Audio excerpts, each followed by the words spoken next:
Jadi ingat ya, menghentikan kezoliman orang lain atau menghentikan kezoliman teman kita itu bagian daripada rasa sayang, rasa cinta. Faham sampai di sini?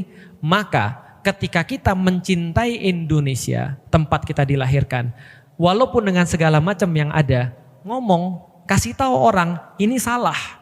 Kalau kita diem itu justru melestarikan dan melanggengkan keburukan. Kalau ada orang ngaku cinta ke negeri ini tapi dia korupsi, atau cinta terhadap negeri ini tapi dia melegalkan hal-hal yang merusak, maka sebenarnya ucapan cinta dari mulutnya itu adalah cinta yang menipu. Jadi gini, pertama ya, aku udah ngecek ketika aku pergi kemana-mana dan akhirnya aku yakin memang tempat yang paling bagus untuk dakwah itu adalah Indonesia. Serius. Karena pertama Indonesia ini setidaknya kita ngerti orang-orangnya seperti apa. Misal contoh kayak di Turki lah, aku kan sering pergi ke Turki. Turki itu orang-orangnya nggak seperti orang Indonesia. Mereka nggak siap untuk nerima dalam tanda kutip kajian ataupun sharing dan segala macam. Walaupun mungkin secara kepemimpinan dia lebih peduli pada Islam atau lebih terlihat peduli pada Islam. Tapi tanya Ustadz Maliki juga pernah tinggal di Turki. Turki itu giroh keislamannya tidak seperti Indonesia. Aku pernah buat satu video khusus untuk membandingkan antara Turki dan Indonesia dan aku fix milih Indonesia kalau aku disuruh milih mau dakwah di mana. Bisa dipahami ya. Tapi untuk liburan ya nggak apa-apa lah, healing boleh silahkan. Tapi kalau untuk dakwah, insya Allah Allah menempatkan orang-orang terbaik pada tempat-tempat terbaik.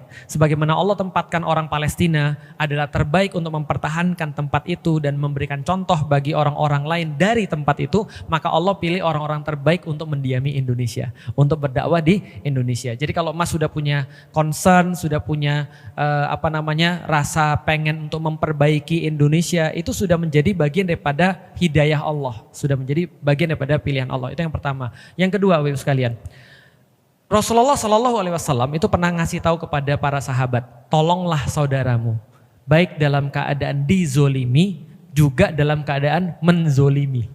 Itu kata Rasulullah tuh. Maka para sahabat bingung lah. Mereka bilang, ya Rasulullah kami ngerti kalau nolong orang dizolimi itu kayak apa. Maksudnya menolong orang yang zolim gimana?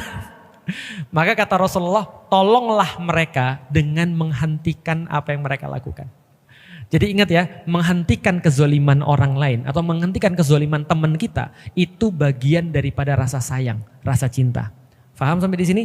Maka ketika kita mencintai Indonesia, tempat kita dilahirkan, walaupun dengan segala macam yang ada, ngomong, kasih tahu orang ini salah.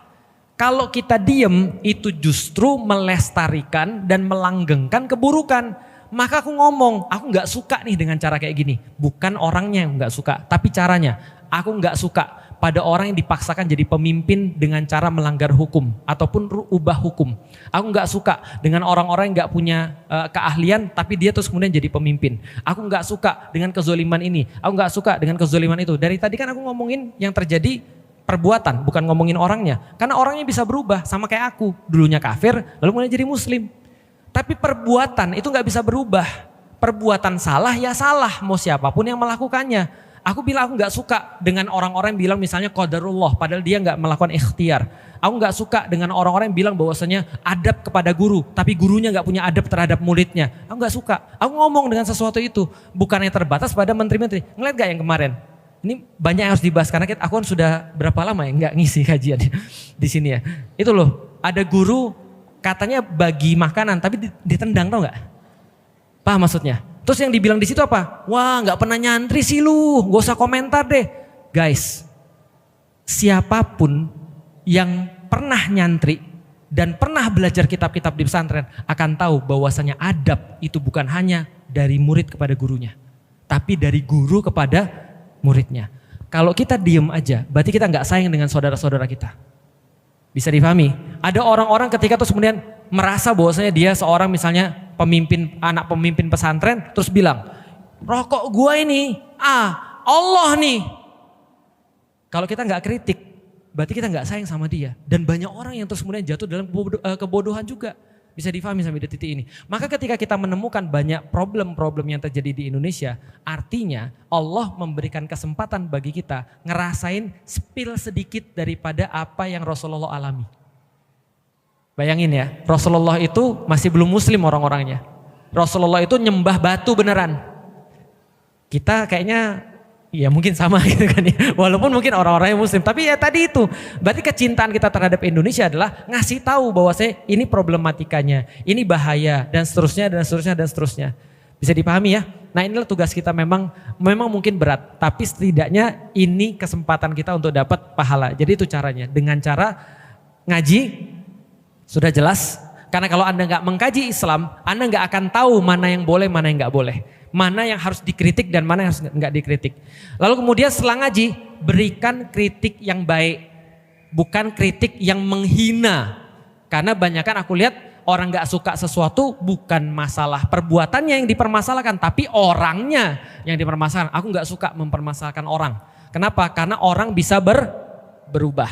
Yang berikutnya adalah, kalau misalnya kita sudah melakukan itu semua, ingat kita itu tidak bisa mengubah apapun. Yang bisa mengubah adalah Allah. Ikhtiar kita cuma batas dakwah aja.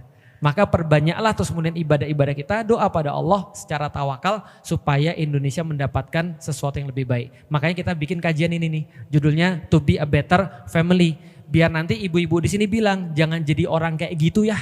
Yang ngomong kayak tadi tuh, misalnya nitip misalnya, atau misalnya ngomong kayak tadi, enak juga nih barang gitu kan ya. Jangan, kasih tahu pada anak-anaknya, nak, dunia itu hina. Siapa yang dimuliakan dengan dunia, jangan merasa hebat. Karena dia sedang dimuliakan dengan barang hina. Kalau kamu dapat dunia, orang kafir juga dapat dunia. Kalau Allah kasih orang kafir, berarti itu tidak berharga.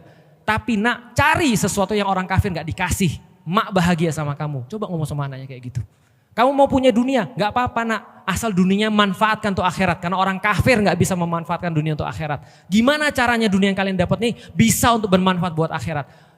Mak pengen mati, sedangkan kalian itu ngasih mak pahala. Mak pengen mati ngelihat kalian semua di jalan Allah, di jalan Rasul. Kan gitu. Nah jangan sampai terus kemudian sebaliknya. Ada yang mau ditambahin mungkin? Baik, ayah bunda sekalian. Saya bersyukur 2 tahun tinggal di Turki. Saya 2 tahun tinggal di Turki, selama itu saya sering me-WhatsApp guru-guru saya di pondok, teman-teman saya di pondok, bahwa kita harus benar-benar mencintai Indonesia dengan menguatkan majelis ilmu dan pondok pesantren. Kita harus menunjukkan kecintaan kita itu dengan cinta yang sesungguhnya. Kalau kita tonton, mohon maaf, di pemberitaan bahwa para pejabat ini itu segala macamnya ngaku-ngakunya cinta, tetapi cintanya bukan cinta yang hakiki terhadap negeri ini, maka kita harus menunjukkan cinta yang sesungguhnya itu apa. Maka kalau ada orang ngaku cinta ke negeri ini tapi dia korupsi, atau cinta terhadap negeri ini tapi dia melegalkan hal-hal yang merusak, maka sebenarnya ucapan cinta dari mulutnya itu adalah cinta yang menipu. Nah, di sisi yang lain kita harus menunjukkan cinta yang sejati terhadap negeri ini seperti apa. Maka di antara cinta yang sejati terhadap negeri ini adalah menjaga negeri ini dan generasi-generasinya. Ya. Jadi menjaga negeri ini dan menjaga generasi di negeri ini itu adalah bukti cinta kita. Meskipun kita nggak pernah itu update status atau bilang kemana-mana, aku cinta Indonesia, aku cinta harga mati Pancasila segala macamnya. Kita nggak ngomong-ngomong begitu, tapi kita boleh diuji siapa yang sebenar-benarnya cinta. Saya nggak pernah di update status ngomong ke khalayak ramai, aku cinta lo pada istriku, aku cinta lo pada istriku gitu ya. Untuk apa orang lain tahu kalau sebenarnya suami tidak menafkahi, tidak mendidik, tidak mengasuh, tidak mengajak kepada ketaatan. Apa gunanya ngomong ke orang-orang kalau kita cinta, tetapi kita nggak ngomong ke orang-orang, tapi kita justru membuktikan bahwa kita cinta. Apa di antaranya? Saya beri contoh. Ada orang melegalkan prostitusi, melegalkan bar, diskotik. Pertanyaan saya, bukti cinta atau tidak? Kurang kompak, cinta apa tidak? Itu jelas, itu nggak cinta. Kalau dia cinta kepada negeri, dia nggak mau tuh melegalkan diskotik, melegalkan minuman khamr. Itu buktinya dia nggak cinta. Meskipun setiap hari, setiap bulan dia upacara, dia bilang cinta, dia nggak cinta. Tetapi siapa yang sebenarnya cinta kepada negeri ini? Yang dia menjaga generasi dari kehancuran, dia buat majelis ilmu, dia ajak generasi muda untuk taat kepada Allah. Seperti yang kita lihat di dalam Al-Quran, surah Al-A'raf ayat 96. Catat, ingat apa kata Allah? Walau anna ahlal qura amanu wattaqau. Sekiranya negeri-negeri itu diisi oleh orang-orang yang beriman dan bertakwa, lafatahna alaihim barakatim minas sama'i wal ard. Maka aku akan membukakan pintu-pintu keberkahan dari langit dan bumi, kata Allah. Walakin kazzabu, akan tetapi banyak yang mendustai, banyak yang mengingkari, banyak yang melawanku, kata Allah. Ya. Fa akhaznahum, kemudian Allah memberikan azab kepada mereka. Na'udzubillahi min zalik. Maka cinta kita terhadap negeri ini maka mesti kita jaga. Wallahu a'lam bishawab. Ini pertanyaannya satu kajian sendiri nih. Dua pertanyaan lagi, berarti dua kajian sendiri. Oke, yang pertama ya. Kalau dari laki-laki ada 4 orang tadi. Kalau dari perempuan siapa kira-kira? Rasulullah sudah memberikan standar kepada kita. Kalau ada yang mau mengambil contoh daripada perempuan, Rasul kasih 4. Pertama adalah Khadijah, yang kedua adalah Maryam. Dan 2 ini adalah yang terbaik di dunia dan terbaik di akhirat. Yang mana yang terbaik di akhirat? Khadijah terbaik di akhirat. Yang terbaik di dunia, Maryam.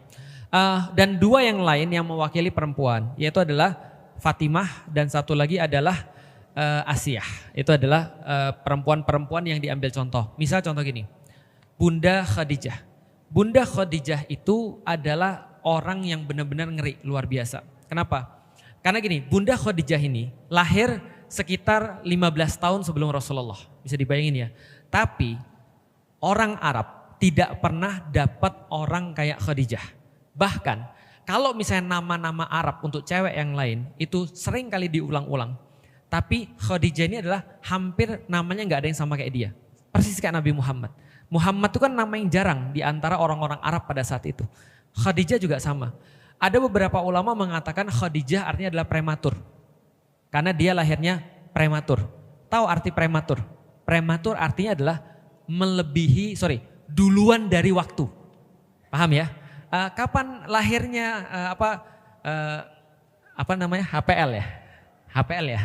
Due date kalau dalam bahasa Inggris ya. Due date-nya kapan? Oh masih 2 bulan lagi. Tiba-tiba 1 bulan udah keluar tuh. Itu artinya mendahului zaman, mendahului waktu. Menariknya Khadijah itu bukan hanya lahirnya yang mendahului waktu, tapi dia wanita yang mendahului waktu. Kenapa? Karena menurut para sejarawan tidak ada satupun perempuan yang seelegan Khadijah.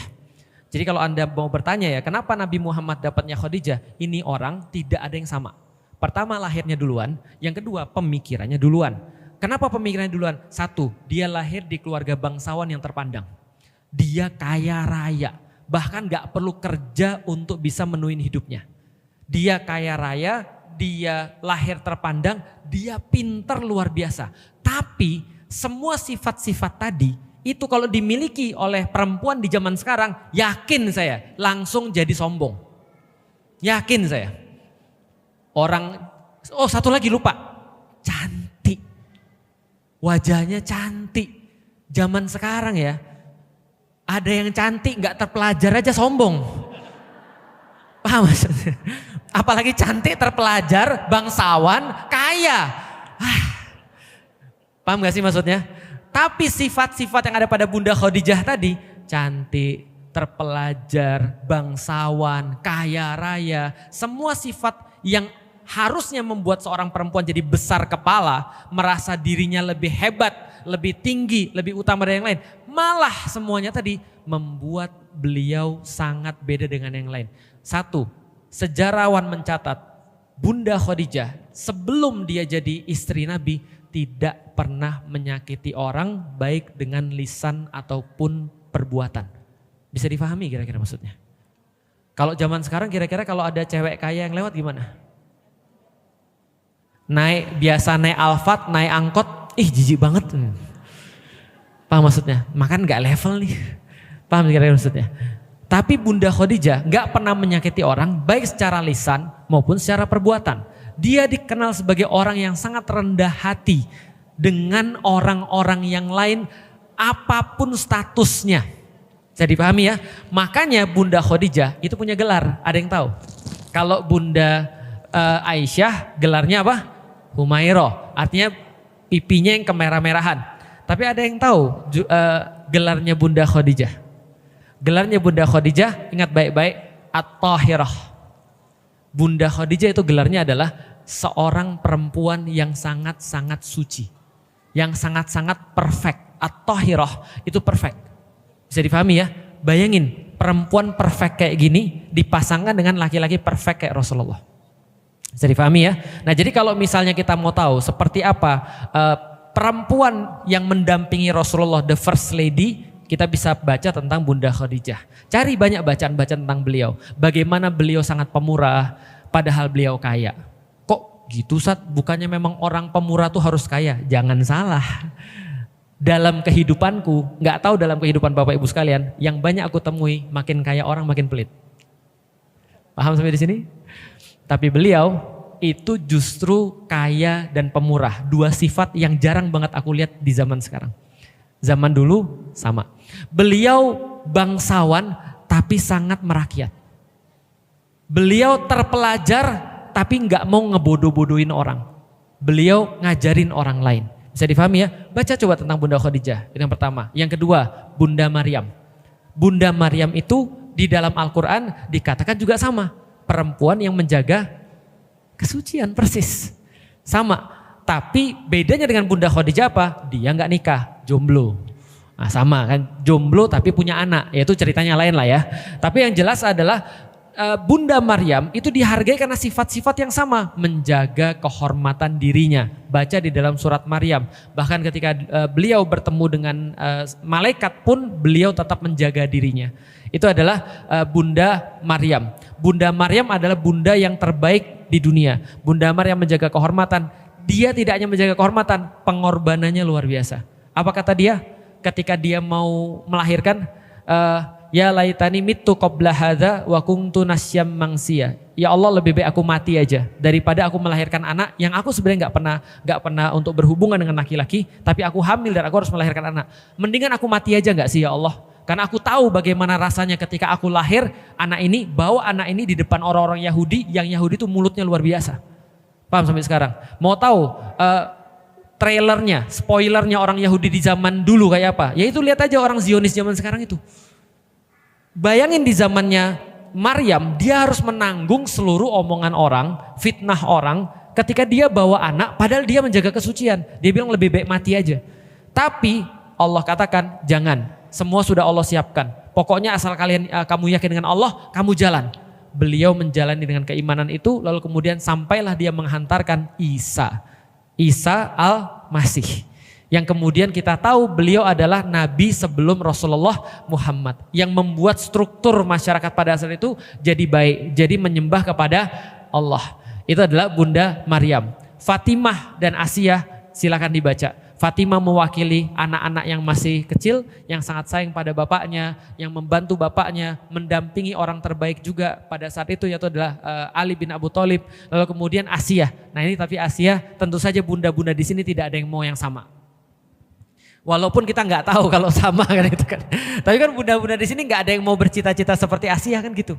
Karena Asiyah itu mendapatkan surganya daripada suami yang zolim. Karena dia mendapatkan surganya daripada Fir'aun. Maka ketika dia doanya pada Allah, ya Allah atas kezoliman Fir'aun minta rumah ya Allah di surga. Kan gitu. Nah itu adalah latihan doa. Kalau lagi dizolimi sama suami, walaupun suaminya bukan Fir'aun, ya Allah gak apa-apa dizolimi tapi minta surga ya Allah dan rumah di surga kan gitu. Ya tapi bukan berarti cuma nerima dizolimi aja ya, bukan. Tapi itu maksudnya adalah secara aktif dia mencoba untuk memperbaiki keadaan dengan memperbaiki hubungannya dengan Allah. Maksudnya dia tidak putus asa kepada Allah. Itu adalah 4 tadi. Yang berikutnya, bagaimana cara mengetahui laki-laki red flag yang dia tuh keras terhadap perempuan? Ada banyak sekali kasus di dalam dunia media sosial. Lihat ya, ingat ya, media sosial itu nggak bisa dipercaya. Jelas sampai di sini? Jadi tidak semua yang Anda lihat putih di media sosial itu putih beneran. Jelas ya, karena ada teknologi yang namanya filter. Jelas ya, kemarin dites tuh nenek-nenek jadi kayak Song Hye Kyo tuh. Gara-gara filter. Jelas ya, jadi jangan mengambil keputusan dari sosial media. Contoh ya, kemarin itu ada orang, ketemulah satu orang terus dia bilang gini, Ustadz aku minta tolong, kenapa? Aku baru nikah dengan seorang laki-laki. Kok bisa? Jauh banget nikahnya. Iya, ketemunya di Facebook. Oke, dalam hatiku itu kesalahan pertama tuh. Ketemu laki-laki cuma di Facebook. Facebook, apalagi Facebook. Facebook itu isinya penipu dan ditipu. Paham maksudnya? Serius. Isinya sama satu lagi, jual musang pandan. Paham ya? Artinya Facebook itu banyak orang-orang yang kena hoaxnya di Facebook. Ustadz, ada temanku nih, Ustadz harus klarifikasi. Hah, klarifikasi apa? Itu kakek saya, dia beli obat di media sosial karena Ustadz yang iklanin. Kapan aku ngiklanin obat? Tapi kan zaman sekarang udah tahu ada AI kan. Nah, demi Allah, ini adalah sesuatu yang sangat bagus sekali. Felix Yao tuh di situ tuh. Paham sampai di sini? Terus aku bilang, main Facebook ya? Benar Ustadz. Nah itu. Jelas ya? Jangan percaya dengan sosial media. Apalagi nyari jodoh cuma lewat sosial media. Bukan gak boleh, tapi jangan satu-satunya itu. Makanya Islam sudah ngatur. Gimana caranya? Ta'aruf. Ta'aruf itu seperti apa? Ta'aruf itu adalah berhubungan khusus interaksi untuk persiapan nikah, bukan pacaran. Gimana taunya? Coba nonton di YouTube saya ngaji jomblo. Bedanya antara pacaran sama ta'aruf. Karena sekarang banyak pacaran berkedok ta'aruf. Kejadian barusan ini. Yang aku bilang tadi tuh, cowok media sosialnya luar biasa tuh. Lebih soleh daripada Ustadz Maliki. Media sosial ya lebih soleh daripada Felix Yao. Isinya Felix Yao One Piece kan itu kan ya. Dia isinya apa? Baca Quran, ngajar gitu kan ya. Lalu kemudian sholawat, ngomongin hadis, ngomongin ayat. Ingat ya, semua itu bisa dipalsuin, gampang banget. Filter itu banyak, termasuk filter agama itu banyak. Bisa difahami sampai di sini? Tapi kerjanya nge-DM cewek. Bisa difahami ya? Dengan alasan apapun, gak ada ceritanya orang ngerti agama nge-DM cewek sembarangan. Jelas sampai di sini? Berarti kalau ada nih, ada di antara sini nih, yang cewek-cewek nih, ada di DM sama cowok, Assalamualaikum ukhti, aku boleh kenalan? Blok. Jelas sampai di sini? Karena kalau dia serius, gak gitu caranya. Kalau dia serius, dia datang ke bapak Anda, bukan nge-DM. Ya kalau nge-DM mau minta alamat bapaknya boleh gak? Boleh. Silahkan. Tapi kalau sudah nge-DM, sudah makan belum? Jangan lupa sholat tahajud ya. Mau aku bangunin gak jam 2? Bajigur jelas. Jelas 100%. Kenapa? Gak ada hak bagi seorang laki-laki untuk ngingetin perempuan untuk ibadah sunnah. Faham? Jadi kalau ada yang bilang, aku tuh sangka dia baik karena dia tuh ngingetin lu ibadah sunnah. Lu yang gak punya ilmu. Paham ya? Karena cowok baik nggak mungkin ngingetin Anda ibadah sunnah sebelum nikah. Paham sampai di sini? Udah jelas ya red flagnya ya. Jadi kalau ada yang ngajak, jangan lupa tahajud ya. Malas banget dari itu. Ini karena aku di mimbar ya, kalau nggak misu aku nih serius. Karena modus cowok-cowok tuh gitu semua. Paham sampai di sini? Aduh malas banget ya serius. Ngirimin hadis, ngapain? Gitu maksudnya. Lah kalau kamu mau ngirimin hadis, ya kirimlah ke yang lain. Kenapa harus ke dia? Gitu maksudnya. Paham gak sih maksudnya? Kecuali Anda sudah nikah. Oh by the way. Makanya banyak banget yang mau aku bahas sih. By the way. Orang-orang kayak gini ketika sudah nikah pasti berubah. Pasti berubah. Orang-orang kayak gini begitu menikah dia gak lagi ngingetin istrinya untuk sholat sunnah. Dia gak lagi terus kemudian peduli bahkan istrinya lagi ngapain. Kenapa? Karena dia akan sibuk DM yang lain. Paham maksudnya? Ingat baik-baik, yang nge-DM kita sebelum nikah, berarti ketika dia sudah nikah sama orang ini, dia akan nge-DM yang lain juga. Karena sama kerjaannya. Sampai sekarang paham? Jadi hati-hati ya, sok soleh atau ngingetin segala macam, udah blok aja, udah langsung blok aja. Kalau gitu gimana caranya kita tahu dia tuh kekerasan atau tidak? Sulit memang, karena berbagai macam filter yang kita lakukan juga masih sering kali jebol. Tapi bisa begini, satu, ajak ngobrol orang tuanya. Karena orang tuanya tahu sifat dia seperti apa, impulsif atau tidak, atau bisa memahami atau tidak, bisa nyelesain masalah atau tidak, itu yang pertama. Yang kedua, perhatikan pergaulannya. Kalau mohon maaf, seringkali misalnya impulsif pada temennya, seringkali nggak bisa ngendaliin kata-katanya, kemungkinan besar dia juga akan gitu sama istrinya. Bisa difahami sampai di sini? Yang kedua, yang pertama orang tuanya, yang kedua cari tahu dari gurunya. Karena orang tuanya mungkin membesarkan dia, tapi gurunya yang membersamai dia selama itu. Maka di zaman para sahabat ketika mau ngelamar ke tempat orang, satu cewek ini misalnya, dia akan bawa orang yang dihormati oleh keluarga cewek itu untuk jadi penjamin dia. Bisa difahami sampai di sini? Contoh, muridku mau nikah. Ustadz, temenin aku yuk ke sana. Aku tahu bahwa aku lagi jadi penjamin. Makanya kalau aku misalnya dibawa orang aku nggak kenal, atau cuma aku kenal seminggu 2 minggu, aku nggak mau lah. Ngapain? Karena kita jadi penjaminnya soalnya. Kecuali kalau kita sudah 2 tahun, 3 tahun berinteraksi dengan satu orang ini, kita ngerti dia punya masalah apa, kita ngerti kelemahannya apa, kita sampaikan apa adanya kepada keluarga calon. Artinya ini yang menjadi beberapa yang bisa kita lakukan. Jadi nggak bisa berpedoman pada dia sholat terus 5 waktu, nggak bisa. Cari orang tuanya, cari temennya, cari gurunya, gitu ya. Oke. Nanti kalau saranku soal fikih, coba nanti ditanyakan pada yang lebih ahli soal fikih. Misalnya Ustaz Zais yang juga nanti yang nanti mengisi bergantian dengan aku di hari Senin ya. Tapi kalau pendapatku gini, yang sudah pastikan namanya talak.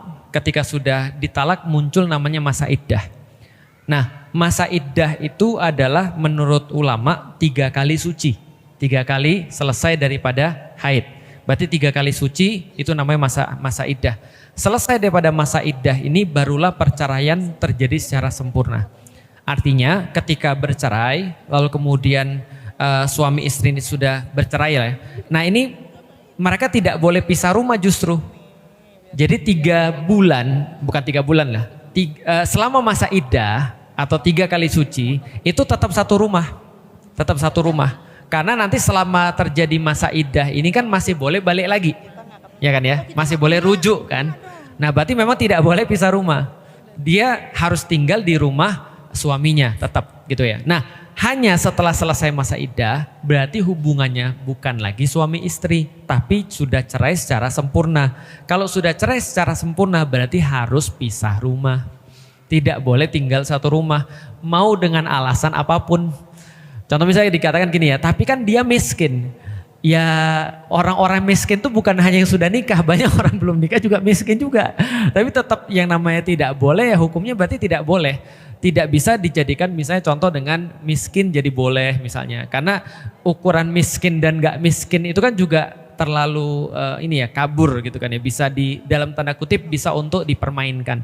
Tapi kalau sudah selesai masa iddah berarti sudah tidak boleh lagi. Lalu bagaimana dengan anak angkat?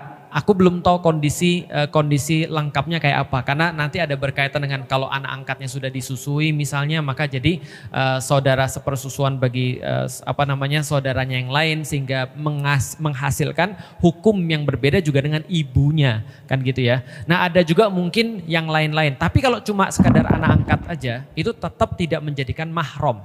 Gitu kan ya bagi ibu angkatnya. Berarti ya dengan alasan apapun juga tetap tidak boleh untuk satu rumah ketika misalnya beraktivitasnya aktivitas yang normal. Itu yang pertama tuh. Jadi kita harus lihat dulu kondisinya lebih lengkapnya seperti apa tapi kira-kira gambaran besarnya begitu. Tapi nanti kalau ketemu dengan ustadz yang lebih paham fikih nanti boleh ditanyakan. Coba untuk dikonfirmasi lagi. Itu yang pertama. Yang kedua. Nah kalau yang kedua ini bisa nih, karena ini tidak berkaitan dengan fikih. Ya berkaitan sih tapi dikit. Jadi gini ya, pertama, gibah hukum asalnya itu dilarang. Tapi di dalam Islam ada gibah yang dibolehkan. Jadi ada ngomongin orang yang boleh. Misal ngomongin orang yang boleh itu seperti apa? Seorang hakim yang perlu mendapatkan penjelasan. Maka boleh ngomongin aib orang atau gibah dalam tanda kutip. Contoh ya, ini ada dua orang lagi berseteru, mau cerai. Lantas mereka datang ke pengadilan. Lalu terus kemudian hakimnya nanya dong, kenapa kamu mau minta cerai? Lalu terus kemudian istrinya bilang, mohon maaf Pak Hakim, saya nggak mau buka aib. Itu salah malah. Dia justru harus cerita supaya hakimnya bisa mutusin. Jelas sampai di sini ya. Nah itu adalah contoh orang yang bersengketa ketika dia perlu untuk mengungkapkan aib-aib orang lain atau menggibah dalam hal ini, itu dibolehkan. Yang kedua misalnya dalam level di mana kita mencegah kemungkaran, itu boleh untuk dilakukan. Misal ada tadi yang ibu bilang, ada temen ngutang terus kerjaannya. Dan gak hanya ngutang tapi selalu gak bayar. Itu kan ya, bisa pinjam 100 kan itu kan. Nah itu selalu tuh tapi nggak bayar. Maka ketika dia mulai dekat dengan sahabat kita yang lain, kita boleh datang kepada sahabat kita lalu bilang, ini loh sejarahnya sama aku ngutang 10 kali nggak pernah bayar. Dari tahun 2017 sampai dengan sekarang nih. Nah aku cuma mau ngasih tahu kamu aja. Supaya kenapa? Kalau dia nanti minjem sama kamu berarti kemungkinan besar nggak dibayar karena sama aku aja belum dibayar. Artinya adalah apa? Artinya kalau kamu minjemin dia berarti sudah siap ikhlas. Nah berarti itu adalah gibah yang dibolehkan. Yang berikutnya gibah dalam penyelesaian masalah itu juga boleh. Dalam arti misal kita mendapati teman kita toksik atau teman kita berbuat salah. Kita ngomong sama suaminya atau sama ibunya atau sama orang tuanya supaya bisa menyelesaikan ini. Ini pun juga sesuatu yang boleh. Jadi tidak terkait semua aib tidak bisa dibuka. Enggak. Terutama misal ya, kekerasan rumah tangga. Kekerasan rumah tangga itu masuknya bukan aib ya, itu kriminal. Jelas sampai di sini? Itu kriminal. Kalau ada kejahatan dalam rumah tangga atau misalnya contoh ya, kekerasan dalam rumah tangga, tiba-tiba ibu di smackdown gitu misalnya. Atau disetrika misalnya. Kayak gitu-gitu misal. Loh nggak percaya ya, ini kasusnya banyak loh. Ibu-ibu disetrika serius. Jadi ada kekerasan kayak gitu, digampar tanpa sebab. Emang kalau ada sebab boleh digampar? Gak boleh juga. Digampar misalnya. Atau dipukul misalnya. Atau kekerasan verbal. Dimaki dengan tanpa sesuatu yang pantas. Lalu kemudian kayak apa ya. Diancam dan segala macam. Itu harus dilaporin. Itu harus dibuka. Dan itu bukan aib. Tapi jangan di media sosial. Jelas sampai di sini? Karena kalau di media sosial jadinya justru jadi gosip. Lapornya ke yang berwenang, polisi, orang tua, ataupun siapapun lah. Karena ini adalah bukan aib. Jangan saya mau menutupi aib suami saya. Itu bukan aib, itu kriminal. Aib misalnya apa? Suaminya gak sholat subuh, itu aib. Itu jangan dibuka gitu kan ya. Jangan diceritain. Suaminya misalnya ketahuan nonton film yang gak bagus misalnya, itu jangan dibuka, jangan diceritain. Hubungan sama suami ada yang dia gak berkenan, jangan diceritain, jangan dibuka di depan umum gitu kan ya. Tapi kan sekarang ada Ustadz kajian-kajian yang khusus menceritakan, ya jangan ditiru gitu kan ya, jangan ditiru gitu maksudnya. Jadi itu bukan untuk dibuka di depan umum, dibukanya di depan orang yang berkepentingan. Jelas sampai di sini ya. Jadi itu tentang aib gitu.